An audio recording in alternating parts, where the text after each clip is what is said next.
பால் பாயாசம், அரிசி வச்சு பால் பாயாசம். வாங்க எப்படி செய்யறதுன்னு பார்ப்போம். யூஸ்வலா குருணையில செய்வாங்க. இது வந்து பொன்னி பச்சரிசி. நான் இதை ஒரு பல்ஸ் போட்டு கழுவி வச்சிருக்கிறேன். ஒரு பங்கு அரிசிக்கு 3 பங்கு தண்ணி வைக்கணும்.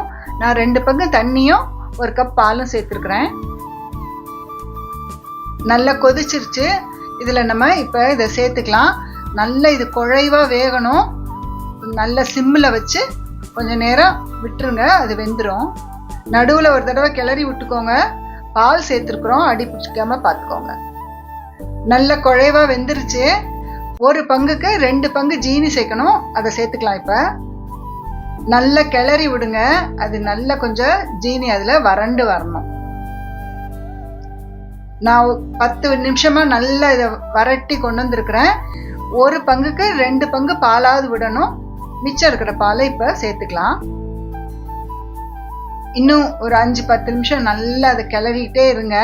பாலெல்லாம் அதில் அப்படியே சேர்ந்து ஒரு மிக்ஸ் ஆகி அப்போதான் நல்ல டேஸ்ட் கொடுக்கும். நல்ல மிக்ஸ் ஆகி வந்துருச்சு.